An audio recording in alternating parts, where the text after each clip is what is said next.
Hi everyone, and welcome to the Emily and Joe Show. I'm Emily Berry, sales representative with Rebel Realty, and today we are going to be talking about the top 3 qualities in top producing realtors, otherwise known as the triple threats in our industry.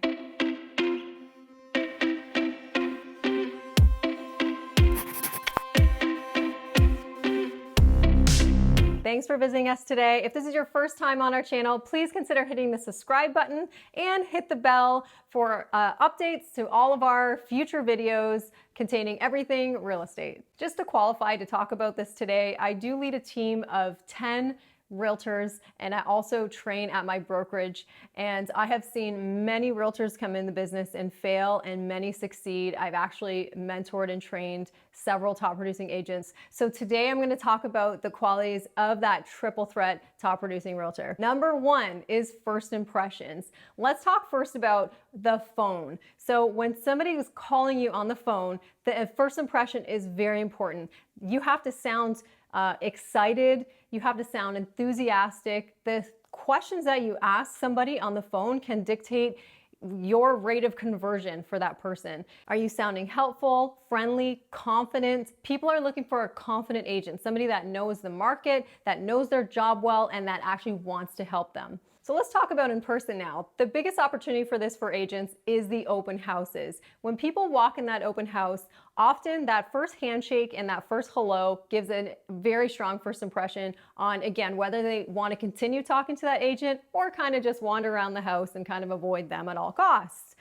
So being friendly, a firm handshake at the door. So I often tell people that I can teach them all of the skills, all the black and white paperwork and all of the training, but the one thing I cannot teach to people is how to be a people person and how to connect with people well. So if you have the ability to connect with people at the door as they walk into that open house, you're gonna go a long way. That connection could be just being very friendly, hi, how are you today? What brings you here today? Are you from the area? Are you from out of town? Going to questions, engaging them instead of just like, hi, here's a feature sheet. Come on in, let me know if you have any feedback, or let me know if you have any questions, and you let them wander around. So being engaging, not being too pushy, that first impression at open houses is huge. When I was new in this industry, I was about 24, and I was a bit quiet, I was a bit shy, but I was really good at connecting with people at those open houses. I would ask them questions, I would get into, some personal stuff. Oh, where are you guys coming from today? Oh, do you have any pets too?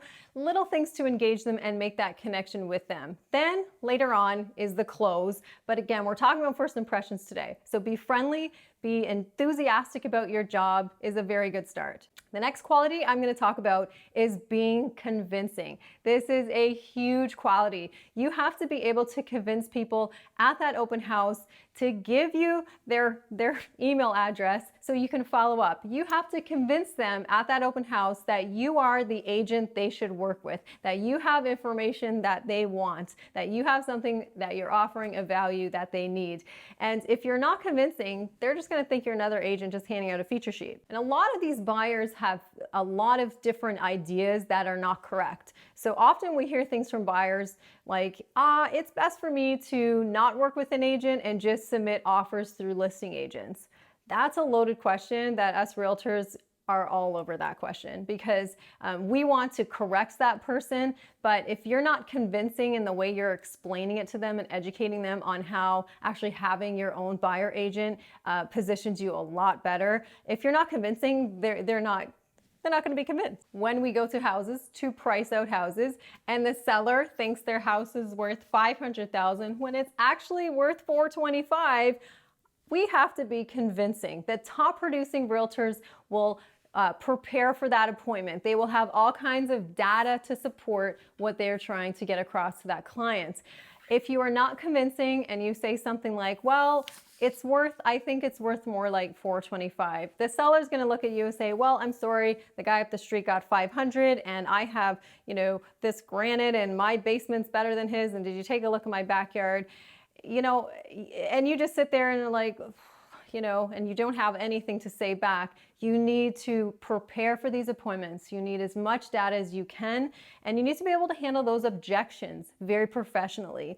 Sometimes some of the hardest appointments in my industry, for me personally and other top producers, is going into a listing that needs a price reduction and actually walking out with the price reduction. So we know that that seller needs to adjust their price in order to position them for a better chance of selling. Everyone is saying the price is high, they've been on the market so long, there's a lot of more competition in their area. We know that price needs to go down.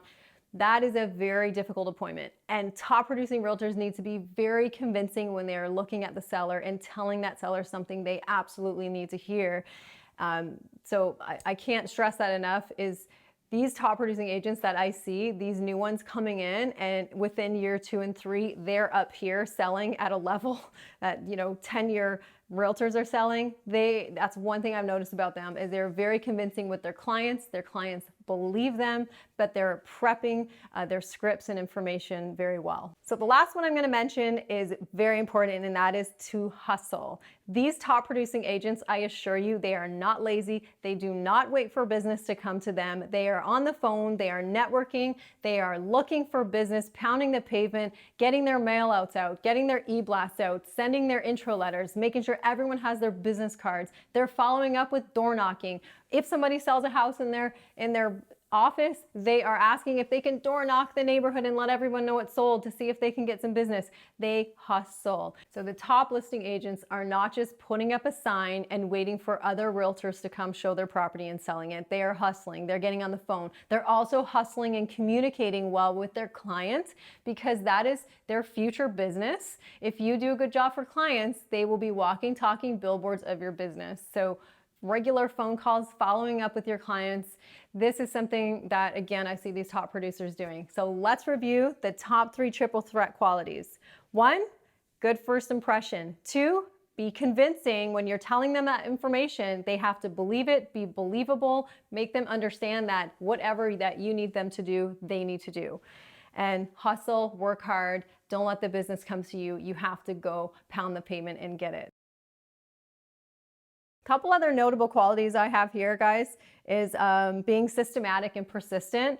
That is with your client experience. So if I'm giving one client a certain experience, being systematic, and the next client I list a house, they're getting the exact same services, I'm systematic with my mail outs and the way I communicate with my whole database. So I think that's really important. Being a good listener, listening to their needs. If they say they need a house that's at least 1,000 square feet and it needs 2 bathrooms and we won't buy it, don't show them a house with 1 bathroom. So listening when they get very hyper and emotional, because let's face it, this is a very emotional thing they're doing, buying or selling a house.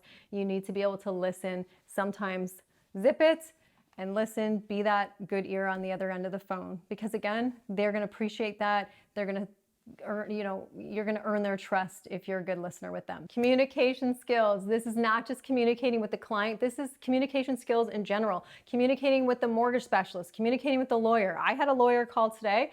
We had a deal that was maybe going to be delayed 2 weeks. So I had to pick up the phone and I had to call and communicate with 2 different agents and a lawyer. And I did all that within a 30-minute time span.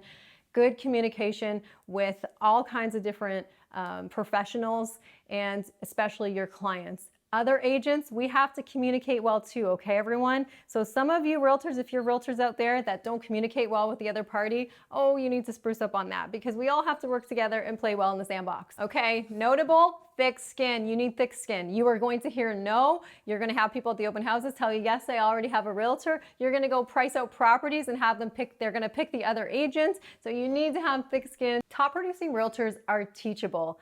They know they don't know everything, and they're constantly looking to learn and grow and sharpen their skills.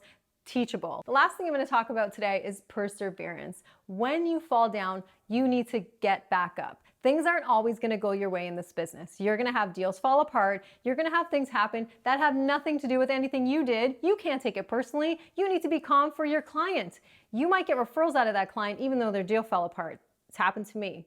Even though you don't sell that person's house, they could refer you business because you communicated so well and you're a true professional the entire way. When I was 24 years old, I had a lot of negative comments thrown my way. You're too young. You don't own a house. Who's going to buy a house off you? You look like you're 12.